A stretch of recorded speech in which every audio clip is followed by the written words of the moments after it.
Canadians are cutting back on eating out and restaurants are feeling it.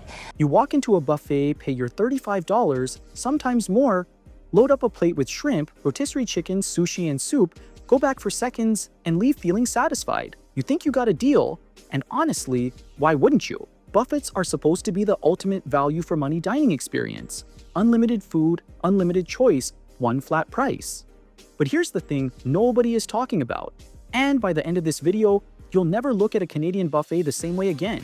Food safety experts and health authorities have long noted that buffets carry higher inherent risks than many other dining formats. Food sits open at room temperature, touched by hundreds of strangers, exposed to coughs and sneezes, and left in warming trays that health inspectors have documented over and over again, operating outside of the safe temperature range. It is a food safety gray zone that most chains bank on you never thinking about. We investigated 7 of the most popular buffet and all-you-can-eat chains operating in Canada today, from the iconic Chinese buffet that Ontarians have trusted for over 40 years, to the family Italian chain where your unlimited soup has been doing something very few people know about. We reviewed publicly available health inspection records across provincial and municipal systems, consumer complaints posted on public platforms, and accounts from current and former employees who have spoken about conditions inside these kitchens. What we found was a pattern. Not just one bad location, not just one unlucky inspection. A systemic pattern of corners being cut, temperatures being ignored, and basic food safety being treated as an inconvenience. Stay until the end. The #1 chain on this list is the one most Canadians would genuinely never suspect. Let's get into it.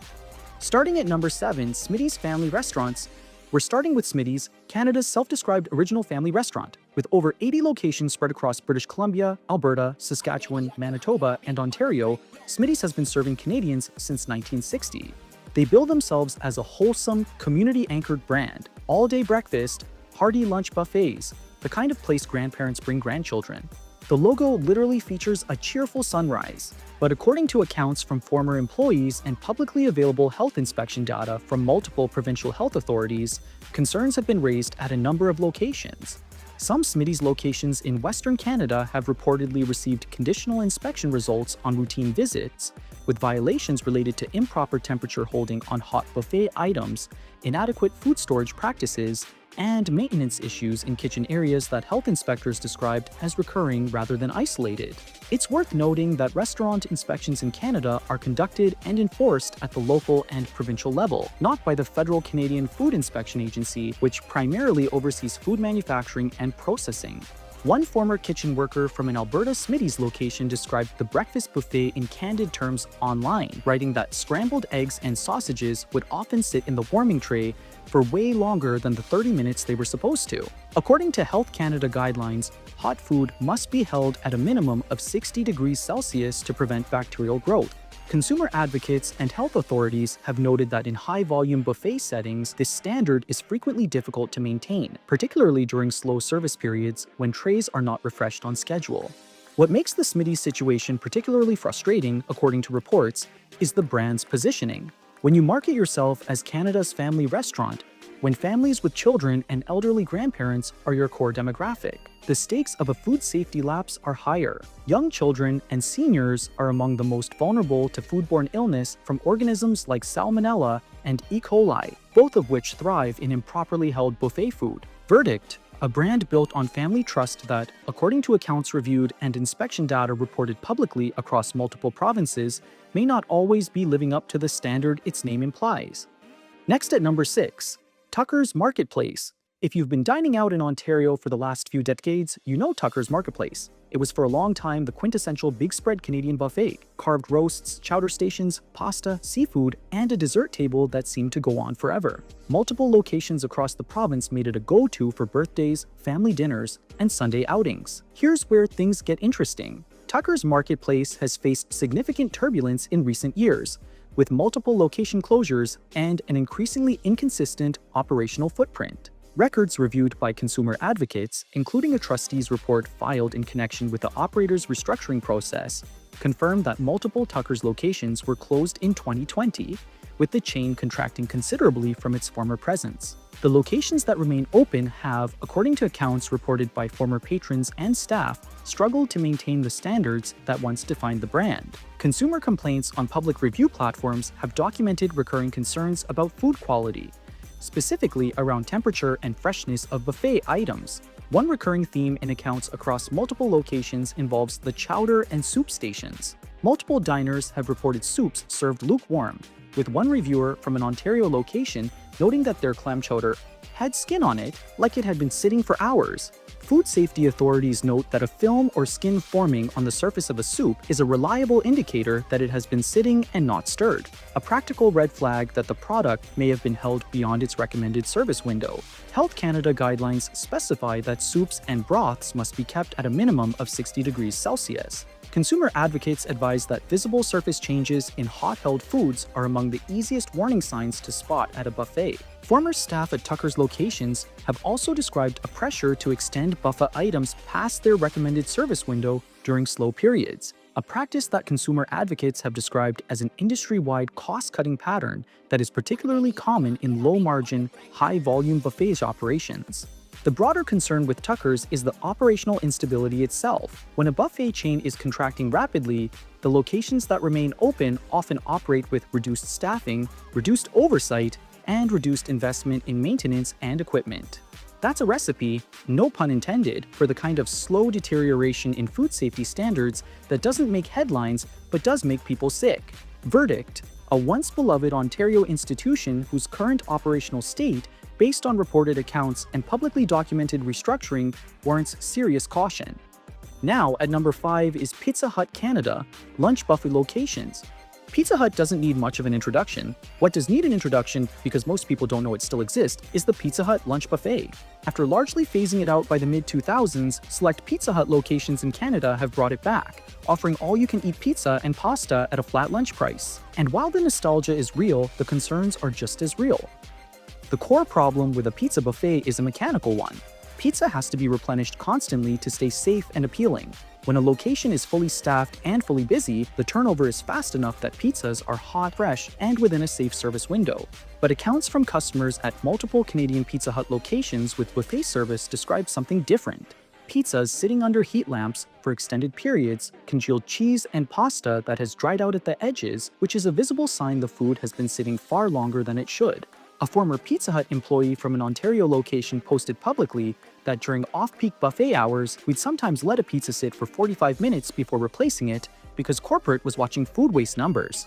Consumer food safety advocates have noted that pizza, particularly toppings like chicken, sausage, and seafood, should not be held above 60 degrees Celsius for more than 2 hours in total, including preparation and service time. Under a heat lamp that may not be calibrated correctly, that window can close fast. Toronto Public Health's DineSafe database and similar systems in other provinces are publicly accessible, and consumer advocates recommend checking your specific Pizza Hut location's most recent inspection result before visiting any buffet. Temperature control on hot-held food is one of the most commonly cited violation categories across all restaurant types in Canada, and buffet format service specifically has been flagged by health authorities as one of the most operationally challenging environments in which to maintain it consistently. I couldn't find a widely reported national outbreak specifically attributed to Pizza Hut's Canadian lunch buffet service, but the structural conditions that enable foodborne illness are ones that health authorities have flagged repeatedly in this type of format. Verdict: the nostalgia for Pizza Hut's buffet is understandable, but what was once a Friday treat may now be a gamble that depends entirely on how well-staffed and how busy your particular location is that afternoon. Next, at number 4, Canadian Hotel and Casino Buffets. This one is a little different because it's not a single chain, but it affects more Canadians than almost anything else on this list. We're talking about hotel and casino buffets, the Grand Buffet at Niagara Falls, the resort spread at a casino property in Burnaby, Windsor, or Moncton, the weekend brunch at a major downtown hotel. These are some of the highest volume, highest footfall buffet operations in the entire country, and they are also among the least scrutinized. Here's the structural problem. Casino and hotel buffets typically operate under the same municipal and provincial food safety rules as any other food establishment, but they operate at a scale that few dedicated restaurant chains can match. Hundreds of diners moving through simultaneously. dozens of dishes across multiple stations, food sourced from central commissary kitchens and transported before service, and critically, a service window that can stretch for hours without meaningful refresh, particularly in off-peak periods within a shift. Public health inspection data from Ontario, British Columbia, and Quebec, the three provinces home to the country's busiest casino resort buffet operations, shows that hospitality and hotel food service establishments account for a disproportionate share of the conditional pass results in municipal inspection systems. This has been noted by consumer watchdog groups who have analyzed provincial DineSafe and equivalent data. One recurring violation category across these properties is precisely what you'd expect: temperature control failure on hot-held and cold-held items at open buffet stations. Former food service workers at Canadian hotel buffet operations have described an environment in which the pressure to keep the line looking full overrides the discipline required to keep the line safe. One account from a former worker at a major Ontario casino resort described a policy of topping up chafing dishes with fresh product rather than emptying, cleaning, and refilling them, a practice that consumer advocates note is specifically flagged by Health Canada's food service guidance as a risk for cross-contamination and temperature zone violations. The seafood stations deserve a special mention. Casino and hotel buffets are often distinguished from competitors by the presence of crab legs, shrimp, oysters, and other shellfish, premium items used to justify the price point. These items require the most rigorous temperature management of anything on a buffet line, and they are often the items receiving the least attentive rotation, particularly late in a service period. Verdict: the glamour of a casino buffet spread masks an operational reality that consumer advocates say is worth scrutinizing carefully before you load up on shellfish. When the goal is looking impressive, food safety can quietly become an afterthought. Coming up, the next three chains on this list include the biggest all-you-can-eat brand in the country and the one that consumer advocates say has the most documented evidence of systemic problems. Number 1 will genuinely surprise you. Stay with us. Number 3, Dragon Pearl Buffet. Dragon Pearl Buffet is one of Ontario's most prominent Asian buffet chains, a large format operation with a loyal customer base and a menu that spans dim sum, sushi, stir-fry, carved meats, and a dessert station. For many Ontarians, particularly in the Toronto area, it represents the kind of occasion dining that marks birthdays and family milestones. And that loyalty is exactly why the reports coming out of some locations are so troubling. Consumer reviews on multiple platforms have documented recurring concerns about the sushi and sashimi station specifically. Raw fish handling at a high-volume buffet is one of the most technically demanding food safety tasks in the industry. According to Health Canada guidelines, raw fish must be stored at or below 4 degrees Celsius and served within a tightly controlled window. Multiple accounts from Dragon Pearl diners have described sushi and sashimi that appeared to have been sitting for an extended time. Dryness around the edges of rice rolls, slight discoloration on raw fish, and a temperature that felt warmer than expected when picked up from the tray. Consumer advocates reviewing the Toronto Public Health DineSafe database, which is publicly accessible at toronto.ca, have noted that some Dragon Pearl locations have received conditional pass results with violations documented in categories including improper temperature control and sanitation of food contact surfaces. These are among the most serious violation categories tracked by DineSafe, and their presence at a high-volume sushi buffet is something that any diner weighing a visit should be aware of. It is also worth noting the structural challenge that any large-format sushi buffet faces.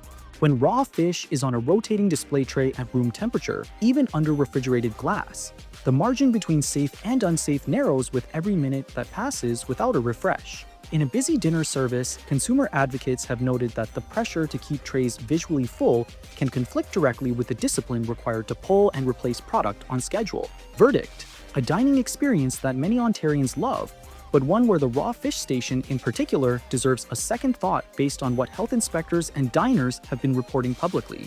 Now, at number 2, Eastside Mario's all-you-can-eat soup, salad, and breadsticks. Eastside Mario's markets its unlimited soup, salad, and breadsticks as a core part of the dining experience. It is not technically a buffet in the classic self-serve sense. A server brings the items to your table. But from a food safety perspective, the mechanics are nearly identical. Bulk soup held in warmers for extended periods, salad ingredients pre-prepped, and sitting in refrigerated troughs, and breadsticks turning over at whatever rate the kitchen is managing that night. And according to a substantial body of evidence, including health inspection reports from multiple provincial health authorities, former employee accounts, and one widely reported incident, what's happening with those unlimited items is genuinely alarming. In 2021, A Hamilton, Ontario East Side Mario's location was the subject of a health authority intervention after inspectors allegedly discovered evidence of pest activity in food preparation and storage areas during business operations, according to reports reviewed for this investigation. Consumer advocates note that the restaurant was reportedly closed pending remediation. The Hamilton Public Health Unit maintains a public convictions and orders database that tracks outcomes of health-related enforcement actions in the city. What makes the alleged incident particularly relevant to the buffet concern is the proximity of the warming equipment, where your unlimited soup was being held, to the areas where conditions were reportedly documented. Former employees from multiple East Side Mario's locations have described the soup situation in candid terms. One account, posted online by a former Toronto area worker, stated that soup sits in those warmers for hours. We were supposed to swap it every 4 hours, but during slow nights, management would tell us to top it up instead of replacing it. Consumer advocates and food safety experts have noted that topping up a hot-held soup without replacing it and cleaning the vessel is a practice that can accelerate bacterial contamination, particularly if the vessel's temperature has fluctuated during the service period. The salad situation has drawn similar concern. Multiple accounts from former staff describe wilted lettuce being refreshed with ice water to restore its appearance before being returned to service, a practice that does not address the actual food safety risks but does conceal the visible indicators that a product has been sitting too long. Public health inspection records accessible through provincial and municipal health authority websites across Ontario have documented East Side Mario's locations receiving violations for improper food storage, inadequate cleaning of food contact surfaces, and temperature control failures, a pattern that health authorities have noted is especially troubling when it recurs across multiple inspections at the same location. Verdict: the unlimited in East Side Mario's unlimited soup and salad may refer to more than just the volume. According to reports, it may also apply to how long some of it has been sitting there. And here we are, the number one on our list. Mandarin Restaurant, the one Canadians trust most. And if you're from Ontario, this one is going to sting. Mandarin Restaurant is Canada's largest Chinese-Canadian all-you-can-eat buffet chain. Founded in Brampton in 1979, it now operates 30 locations across Ontario. It celebrated its 45th anniversary in 2024 with considerable fanfare. A trusted institution, a local institution, the kind of place Canadians associate with celebration and family. Over 100 items on the buffet: sushi, carved meats, stir-fry stations, desserts. For most Ontarians, Mandarin is the buffet, which is exactly why what health inspectors and consumer advocates have documented over the past several years is so significant. Toronto Public Health's Dine Safe database is publicly accessible at toronto.ca, and consumer advocates reviewing its records have noted that multiple Mandarin locations in Ontario have received conditional pass results, DineSafe's yellow card, at various points in recent years. Violations documented at these locations span categories including temperature control on hot-held and cold-held items, sanitation of food contact surfaces, and pest-related infractions. Food safety training organization TrainCan, which publishes analysis of public inspection data, has cited Mandarin locations in its reporting on where DineSafe inspectors found major food safety issues. This is not a picture of a single unlucky franchise. It is a pattern that consumer advocates argue reflects the operational challenges inherent in running a 100-plus item buffet at scale. One of the most significant documented concerns involves the sushi station, specifically the holding temperature of raw fish in a high-volume, high-turnover buffet environment. According to accounts from former Mandarin employees, the pressure to keep the sushi station visually full during peak service periods sometimes conflicts with the practice of properly cycling raw items. One account describes a situation where the salmon was running low, and instead of pulling what was there and starting fresh, we were told to top it up, the old pieces mixed with the new. Health Canada guidelines for raw fish and food service are explicit. Product must be discarded if it has exceeded its safe holding time or temperature range. The visual practice of topping up is specifically flagged by food safety authorities as a practice that masks the age of individual items. There have also been reported cases of pest-related infractions at some Mandarin locations appearing in public health inspection systems. Consumer advocates reviewing provincial and municipal inspection records have cited at least one documented instance of a Mandarin location receiving a serious pest-related violation that triggered follow-up enforcement action, with the property required to undergo remediation before being cleared to operate. The specific records are publicly accessible through the applicable regional health authority. And here's the thing that makes Mandarin's position on this list uniquely important. The scale: 30 locations across Ontario. A large number of Canadians eat at Mandarin multiple times a year. The trust the brand has built is enormous, and when a trusted brand at this scale has a documented, recurring pattern of conditional inspection results, the kind of pattern that health authorities have noted suggests operational rather than isolated problems, that trust deserves to be examined. Verdict: the most trusted name in Canadian buffet dining carries a public inspection record that, according to DineSafe data and consumer advocate reporting, is more complicated than the brand's reputation would suggest. 45 years of trust, but the inspection records tell a more complicated story. So where does that leave you? The honest answer is this: the problem isn't buffets in theory. The problem is buffets in practice in a cost-pressured industry at scale without consistent oversight. When a buffet is run well, like properly staffed, properly trained, with dedicated temperature monitoring and fast turnover, the risk is manageable. When it isn't, you're essentially eating on faith. If you're going to eat at a buffet in Canada, here's what consumer advocates say you should look for. Look for high turnover. If the trays are being refreshed constantly, that's a good sign. Look for covered sneeze guards that actually function. Look for staff actively monitoring the station rather than simply restocking it.